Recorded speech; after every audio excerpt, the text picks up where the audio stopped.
Bonjour à tous et toutes, bienvenue dans ce podcast numéro 3.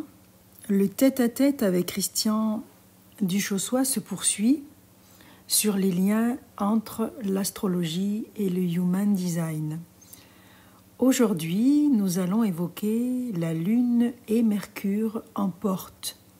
En design humain, les planètes sont divisées en 2 colonnes. Si vous avez votre charte corporelle sous les yeux, vous pouvez voir qu'il y a une colonne que l'on désigne comme la personnalité. Elle se situe à droite du schéma. Elle correspond aux énergies dont nous sommes conscients et que nous exprimons ou pas. Et une autre colonne que l'on nomme design qui se trouve à gauche du schéma et qui représente nos schémas inconscients. Lorsque j'ai commencé à plonger dans le Human Design, j'ai eu 3 révélations qui correspondaient à l'étude du type énergétique, de la stratégie et de l'autorité. Ce sont les 3 piliers de base, indispensables à la compréhension de son fonctionnement énergétique. Puis, très vite, j'ai été attirée par ces 2 colonnes mystérieuses dont je vous ai parlé, où il y avait à côté des portes des symboles représentant les planètes. Vivant aux côtés d'un astrologue, je ne pouvais qu'être intéressée par l'étude des planètes en porte. C'est à ce moment-là que j'ai invité Christian Duchossois à nous parler de sa passion qu'est l'astrologie structurale en lien avec cette science de la différenciation, je cite le créateur Raoru, qu'est le design humain. Donc, chacune des planètes vient colorer les portes qu'elle active. Bienvenue Christian pour ce 3e épisode. Je te laisse donc la parole pour nous décrire le fonctionnement de cette lune ainsi que sa symbolique. Et peut-être après, nous pourrons évoquer aussi les 2 niveaux, le niveau mental et le niveau pulsionnel de chaque planète.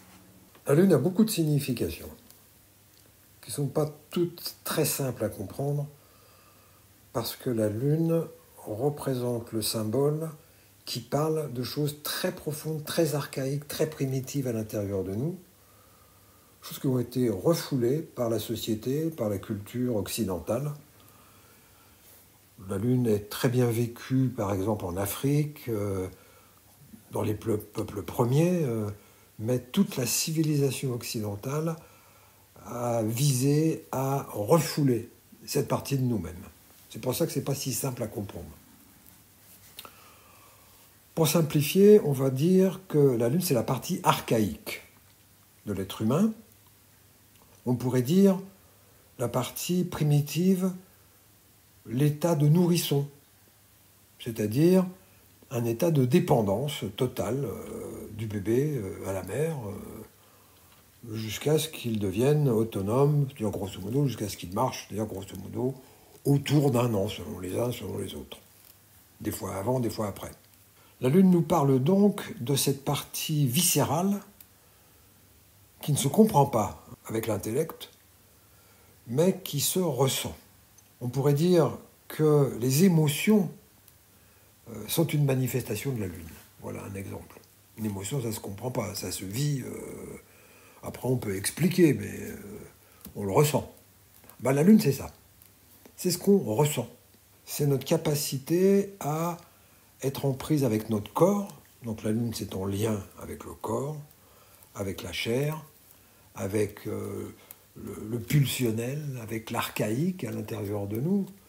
Et donc du coup, la Lune, elle est mobilisée très rarement dans les fonctions sociales, parce que justement, il faut mettre les émotions de côté, il faut mettre le ressenti de côté pour faire fonctionner la tête, mais beaucoup plus dans les relations affectives, alors amicales, familiales, amoureuses.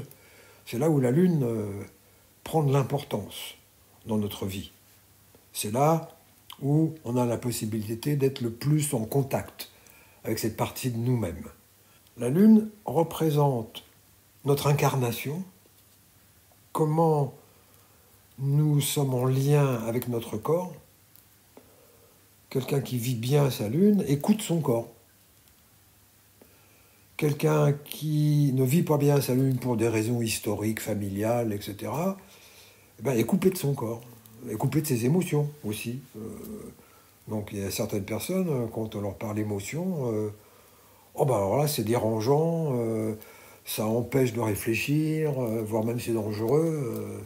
Alors que pour d'autres personnes, au contraire, l'émotion c'est une manière de vivre, c'est une manière de ressentir les choses, une manière d'être en prise avec le vivant. Donc selon la manière dont est vécue cette lune, ça peut se traduire par plein de choses différentes.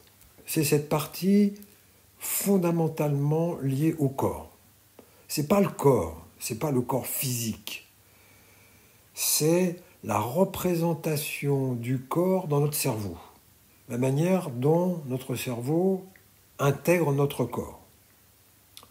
C'est donc une image, c'est l'image de notre corps. Ça ne correspond pas au schéma corporel des physiologistes, ça correspond à l'image corporelle des psychanalystes. La lune a plusieurs significations, elle a plein de significations, mais on va pouvoir diviser en deux catégories ces significations. Une première catégorie, c'est le manque, et donc les besoins. Manque d'avoir. Donc la lune va chercher à avoir. Le bébé va chercher à téter. Et pour la lune, avoir, c'est aimer, c'est la même chose. C'est-à-dire que littéralement, quand le bébé tète, il mange sa maman. C'est à la fois une nourriture physiologique, mais en même temps un lien. Et il y a un lien donc entre manger et l'amour, ce qui va se retrouver par exemple dans les dysfonctionnements de la nourriture, qui sont liés à des problèmes relationnels.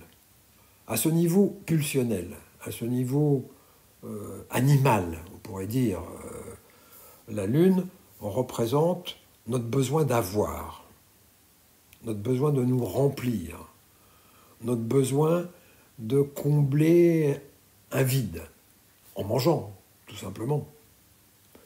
Mais pas seulement, en reliant avec quelqu'un d'autre dans un processus de fusion relationnelle qui va nous permettre de nous identifier à l'autre et de nous nourrir de la présence de l'autre. L'autre va combler notre vide, même si je ne le mange plus. À l'origine, je mange ma mère, mais après, c'est un autre système qui prend place, c'est-à-dire qu'à travers le lien, je me nourris. Et est-ce qu'on peut dire que du coup, ce besoin, en fait, il est comme projeté sur l'autre et du coup, il doit venir de l'autre pour être comblé. Exact. Soi-même, en fait. Un besoin. Pourquoi j'ai besoin ? Parce que je manque. Dans ce niveau de lecture, c'est-à-dire le niveau pulsionnel. Tout à fait. Et inconscient, du coup. Et inconscient, complètement inconscient. D'accord. Puisqu'il est question, là, de la partie nourrisson. Donc, c'est des choses qu'on a vécues. C'est une partie de nous qui existe toujours, qui est toujours là à l'intérieur de nous, mais qui est profondément enfouie. Et ça va être tout un chemin, justement, de retrouver contact avec cette part de soi-même. Alors, donc ce côté pulsionnel, ça correspond au manque. J'ai besoin, donc je manque, mais si je manque, je ne peux pas me le donner à moi-même, puisque je manque. Donc je vais être obligé d'attendre que ça vienne de l'autre, et c'est ce que le bébé il fait. Il attend que sa maman lui donne le sein. Et quand ça vient pas assez vite, il pleure pour que sa maman vienne. C'est un système relationnel très archaïque qui va être un système de consommation de l'autre. Je me remplis de l'autre. Et donc, du coup, ça crée un système relationnel fusionnel avec l'autre. Je fusionne avec l'autre parce que l'autre me donne ce dont j'ai besoin. Et quand je reçois ce dont j'ai besoin, non seulement je suis satisfait, mais je suis en sécurité relationnelle. Et si je suis en sécurité relationnelle, je dors bien. Tout marche ensemble. Un bébé qui est repu non seulement de lait, mais d'amour, il dort. Voilà, c'est physiologique, c'est naturel. Et donc, la lune, c'est en lien avec le sommeil. Problème de lune égale problème de sommeil. Alors, cette lune, c'est ce dont j'ai besoin de l'autre. L'autre, c'est ce dont je manque, mais du coup, c'est ce que j'attends que l'autre me donne. Et là où c'est intéressant, c'est que ça, c'est vrai pour tout le monde, mais ce qui est attendu, c'est spécifique à chacun. Et donc, ce qui est attendu, c'est la caractéristique de la porte. Oui, c'est ça. C'est là qu'on retrouve le lien avec le Human Design. Voilà. Et avec justement, avec cette colonne inconsciente donc, qui se situe à gauche dans le schéma, et donc qui correspond du coup à ce que tu dis, c'est-à-dire le niveau pulsionnel inconscient. Ensuite, donc, il y a le niveau mental, je crois, oui, que tu dis comme ça, hein, tu l'énonces comme ça. Donc, un niveau qui est beaucoup plus conceptualisé, qui n'est plus du tout en lien avec la physiologie, qui n'est plus du tout en lien avec le ressenti, et qui va se traduire par le rêve. Plutôt que d'attendre que l'autre me donne ce dont j'ai besoin qu'il me donne, je vais rêver d'un monde dans lequel je vais avoir ce dont j'ai besoin. Alors ça, c'est cool. Donc du coup, je fais l'économie de la relation fusionnelle, de la relation charnelle, de la relation... de dépendance. De dépendance, de la relation de corps à corps, pour devenir dépendant d'un rêve. Et comment, du coup, sont en lien ces deux niveaux ? Eh bien, comment toi, tu fais le lien entre le niveau pulsionnel et le niveau mental ? Alors, Est-ce que le niveau pulsionnel, c'est le fondement. Si ce fondement n'est pas construit, ou mal construit, ou il y a des failles, eh bien, le niveau d'après, qui est le niveau mental, va être construit sur des choses qui n'est pas stable. Et donc, du coup, ça ne va pas répondre, ça ne va pas pouvoir se concrétiser. C'est-à-dire que si mon niveau pulsionnel est nourri, je sais comment concrétiser le fait de recevoir. Je le sais, c'est animal, je sais comment me comporter pour obtenir de l'autre. Donc du coup, j'ai besoin, ça vient. Ça fait réalité. Mon besoin devient réalité parce qu'au moment même où l'autre me donne ce dont j'ai besoin. Si ce niveau est mal construit, je vais construire d'autant plus vite que le niveau d'en dessous est difficile. Donc dès que je vais pouvoir avoir accès au niveau intellectuel, donc grosso modo 1 an et demi par là, dès que je vais pouvoir avoir accès à ce niveau-là, je vais me dépêcher de construire un univers d'imagination, un univers qui n'a pas de réalité. C'est un univers de rêve éveillé, pas du rêve de la nuit, du rêve éveillé dans lequel je vais pouvoir construire un monde qui va satisfaire ma représentation intellectuelle de ce dont j'ai besoin. Sauf que mon corps, lui, il ne va pas être nourri du tout par ça. Et si le niveau pulsionnel n'a pas été nourri comme ça, je ne vais pas savoir comment réaliser mon rêve. Je vais savoir comment rêver, mais du coup, ça restera un rêve. Je vais rêver d'être un roi, d'être une princesse, ou n'importe quoi qui va satisfaire un besoin. Mais du coup, dans la réalité de ma vie, je ne vais pas pouvoir utiliser ce monde du rêve, parce que par en dessous, c'est pas construit. Si maintenant, par en dessous, c'est construit, mon corps, il sait comment faire en sorte que ça devienne réel, que ça fasse réalité, qui va utiliser le monde du rêve, le monde de l'imagination, le monde des images, etc., pour pouvoir matérialiser. La lune, au niveau mental, ça n'a plus rien à voir avec la lune pulsionnelle. La lune pulsionnelle est directement associée au corps, est directement associée à l'incarnation, à la chair, aux émotions. La lune mentale, c'est mental, justement. Ça décolle du corps pour générer un univers qui est le rêve. Un univers imaginaire, une imagination. La personne va imaginer qu'elle a ce qu'elle n'a pas.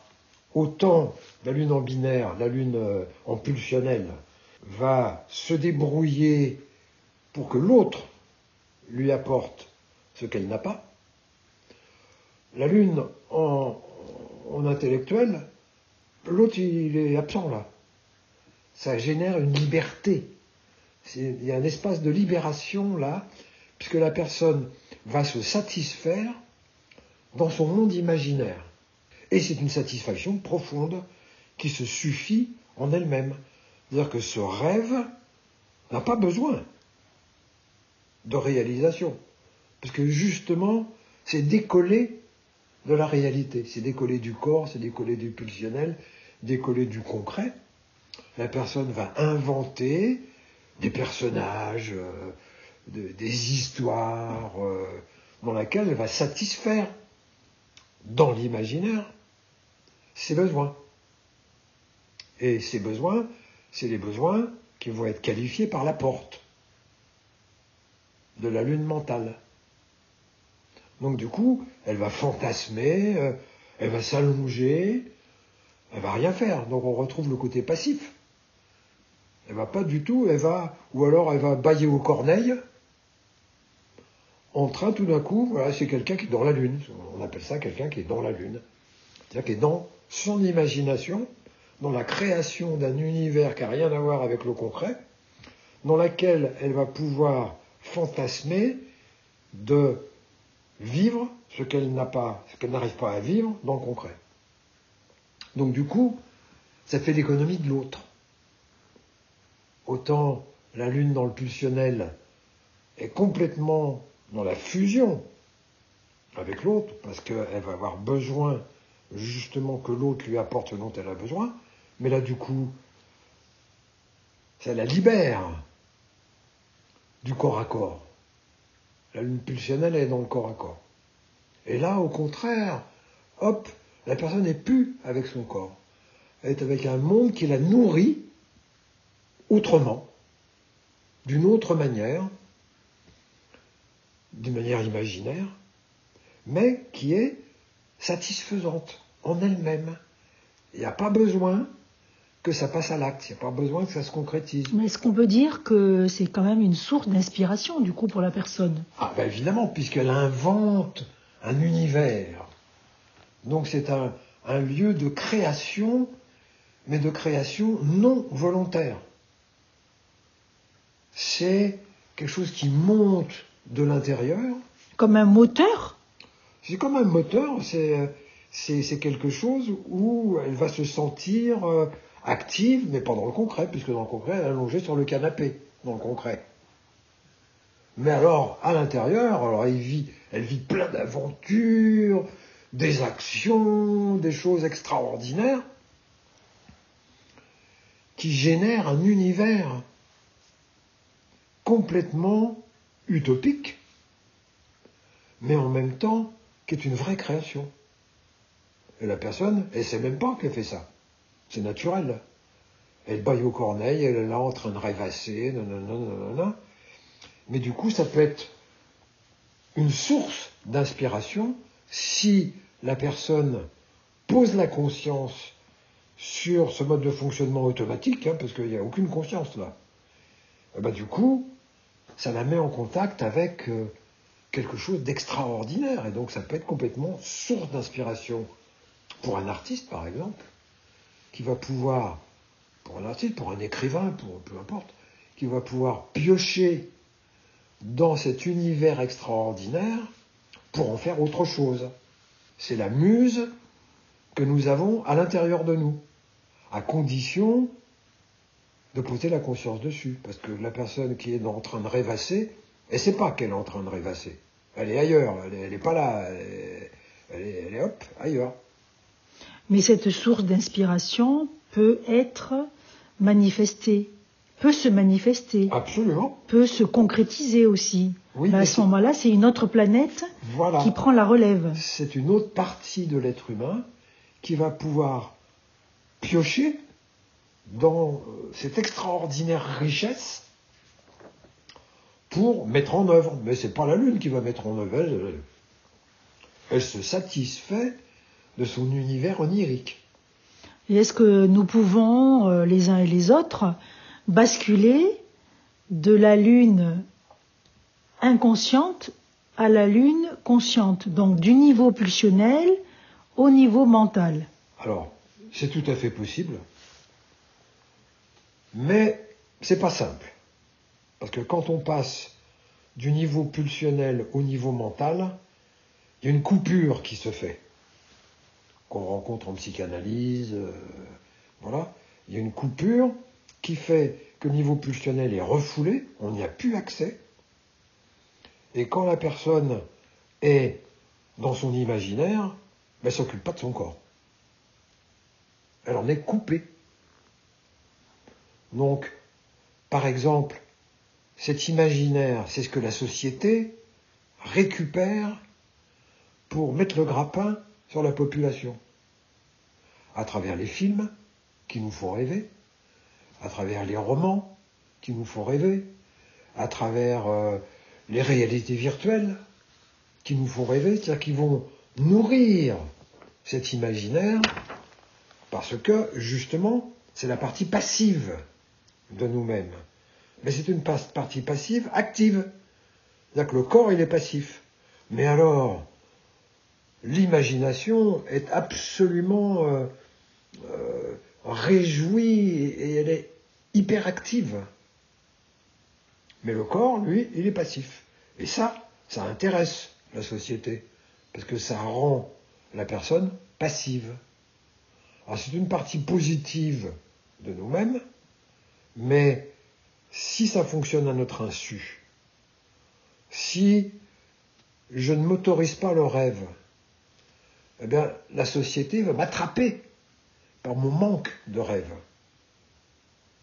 La télévision, des réseaux sociaux, qui nous fournissent du rêve, qui nous fournissent de la variété, du truc changeant constamment.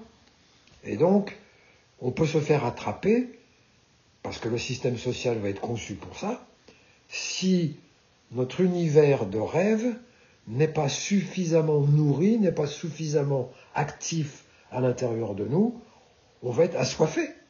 Et donc, on va être preneur, à la moindre occasion, d'univers virtuels, d'univers d'images, d'imagination, de rêves, parce que on ne s'autorise pas à vivre cette partie passive de nous-mêmes. On ne s'autorise pas à glander. Oui, c'est ça. C'est aussi cette notion d'effort. Il n'y a pas d'effort à faire, en fait, quand justement il s'agit de la Lune. En nous, on ne doit pas faire d'effort. Il n'y a pas d'effort à faire. C'est complètement... Sinon, c'est pas la Lune. Sinon, c'est pas la Lune. Voilà. C'est vraiment le laisser aller. Ça nous éjecte de la Lune. C'est ça. Dès qu'il est question d'atteindre un objectif, de faire les choses qu'il faut faire, tout le monde connaît ça. Il va falloir faire un effort pour sortir du rêve, pour atterrir dans la réalité. Parce que dans cet univers du rêve, on est passif. Et quand on est passif, on n'a pas envie de faire d'efforts.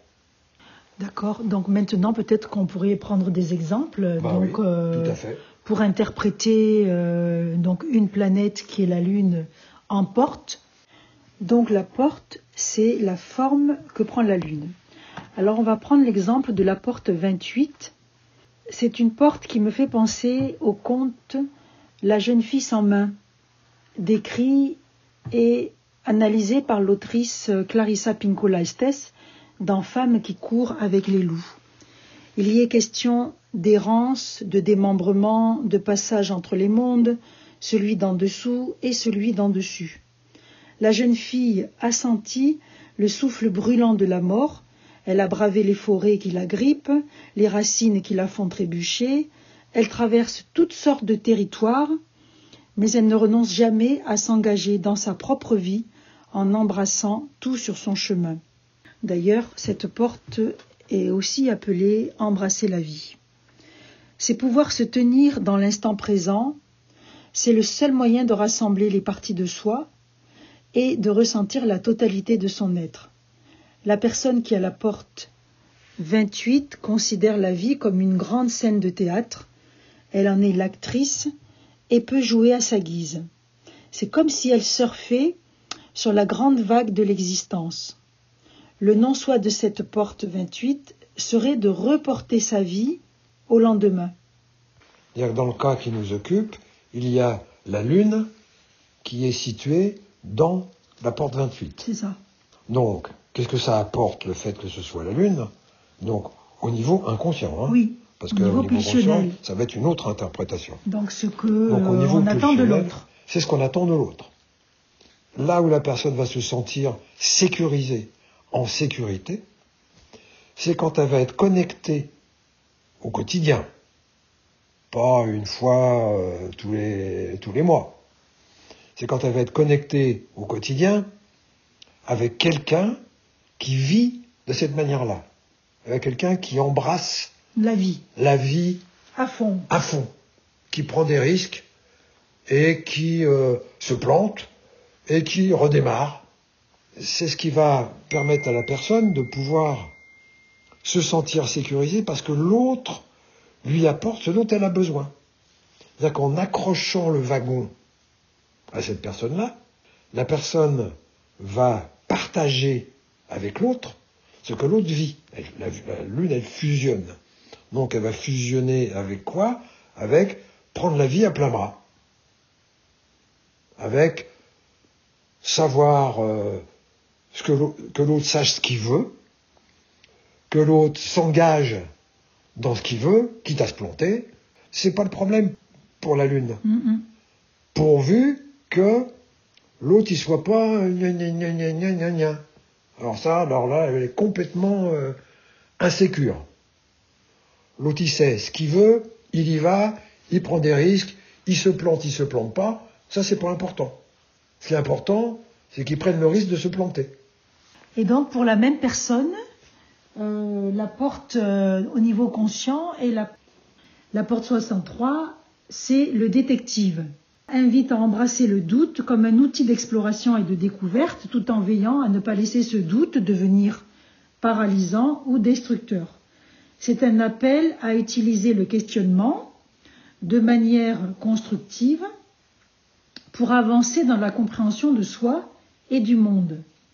Les personnes qui ont ce don aiment poser des questions et chercher de nouvelles connaissances pour contribuer à la progression collective de l'information et inspirer les autres. Ce doute constant les pousse à rechercher des réponses et à explorer des territoires inconnus, ce qui peut mener à des découvertes et à une compréhension plus profonde. Ça, c'est la Lune consciente. Donc la Lune mentale. Ça, c'est quelque chose qui va caractériser la personne. Autant au niveau pulsionnel, c'est projeté sur l'autre, la signification de la porte est projetée sur l'autre. Au niveau intellectuel, la personne vit les caractéristiques de la porte. Mais elle ne le vit pas dans le concret. Elle le vit dans un monde imaginaire qu'elle va se créer, et donc là, elle va créer un monde imaginaire où les choses sont jamais acquises. Elle ne va pas croire ce qu'on lui raconte. Elle va toujours explorer si c'est vrai, si c'est pas vrai. Elle va questionner. Donc elle va faire le détective. Elle va toujours être remettre en cause. Oui, mais est-ce que c'est vraiment vrai donc d'être dans cette exploration, de questionner ce qui est considéré comme étant acquis. Et donc, la personne, par exemple, c'est un exemple, elle va pouvoir se rêver comme étant un détective. Donc elle va se faire un cinéma en train d'essayer de découvrir la vérité, d'écouter les uns, d'écouter les autres, mais de remettre en cause ce qui lui est dit, le détective, pour aller à la vérité. Un peu comme faire une enquête voilà. Sur le terrain. Faire une enquête sur le terrain. Alors ça peut être ça peut être complètement un autre délire. Mais ça peut prendre plein d'autres formes au final. Bah oui, c'est... Selon les domaines aussi de recherche de la personne. Parce que le détective, il peut enquêter sur plein de domaines. Tout à fait. Donc, une porte, ça ne va pas figer une personne. Ça peut prendre une multitude, une infinité de formes différentes, selon les uns, selon les autres. C'est pour ça que ça n'enferme pas. Parce que la personne qui interprète l'human design ne va pas savoir comment la personne en face, elle vit concrètement les caractéristiques de la porte. Donc là, en l'occurrence, les caractéristiques du détective. Ça peut être enquêter sur n'importe quoi. En fait, son design, il demande à être expérimenté. Voilà, on donne des caractéristiques. Bon, j'imagine comme en astrologie, il y a des caractéristiques, mais la manière dont la personne, elle vit ces caractéristiques, ça, c'est singulier à chacun. C'est infiniment différent selon les uns, selon les autres. Voilà. Et pour revenir à la lune mentale, ce rêve dont je viens de parler, là, du détective, qui fouine, ça peut être le chercheur aussi, qui explore, qui remet en cause ce qu'on pense, etc. Ce monde intérieur n'a pas besoin de se réaliser dans le concret. Cet univers onirique est suffisant en lui-même. Pour nourrir la personne. Pour nourrir de manière... Voilà. Et peut-être que ce qu'elle n'a pas pu nourrir dans la relation, eh ben, elle va compenser avec son imaginaire, sauf que c'est pas les mêmes domaines, puisque c'est pas la même porte. Et oui. Mais s'il y a un manque de nourriture dans le lien et dans le niveau pulsionnel, au niveau de sa lune consciente, eh ben la personne va peut-être pouvoir développer un imaginaire absolument onirique, fabuleux, genre le monde de Narnia par exemple, un univers extraordinaire qui est d'une richesse sans fin. Et si la personne a ce chemin de conscience d'aller à la rencontre de cette partie d'elle-même, du coup, ça devient une source inépuisable d'intuition, de découverte, d'inspiration. Mais ça se fera pas tout seul. Ça va supposer que la personne fasse ce chemin, de reconnaître que quand elle est en train de rêver, elle est en train de rêver. Donc déjà, tiens. Et que ça suffit en soi. Et que ça suffit en soi, et que c'est ni bien ni mal. Que c'est pas inefficace.